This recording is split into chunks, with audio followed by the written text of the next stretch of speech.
Hi, this is Nolan from Benchmark, and in today's video I'm going to be showing you how to take an average of several points. So I'm not going to be taking an average of observations, I'm actually going to be shooting 2 points and averaging them together. So what I'm going to do to begin here is I've hooked up to my GNSS simulator, and you can see I've got an RTK fix in the bottom corner. And what I'm going to do is I'm going to click on that point, and I'm going to be brought to my store point menu here, and you can see under the store as drop down I have 2 different options. I have GNSS point and average point. So if I use this drop down to select average point and then hit store point, what I can do is I can actually select another point on the screen here, and I just so happen to have this point that is way off in the ether at 110, 110, and 100 meters respectively. But what I'm going to do is I'm going to select point 2, hit select here, and what that's going to do is it's going to bring up my point averaging screen. So you can see that there is a delta distance and a delta elevation and the number of observations used in that point. So if I had shot 2 observation points, you can also see how many of those observations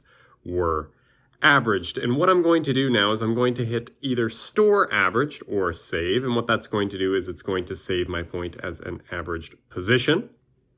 And if I want to go moving forward, I want to shoot another point and add it to that average, I can do so at that time. But for now, that is everything in today's video. That is how you use MicroSurvey's FieldGenius to shoot an average of several different unique points. And if you have a moment, I would please ask you to hit that subscribe button down below. It really does help us out and helps me keep making these videos. And if you have any questions about anything you've seen in today's video, please give us a call at 1-888-286-3204 or visit us on the web at bench-mark.ca.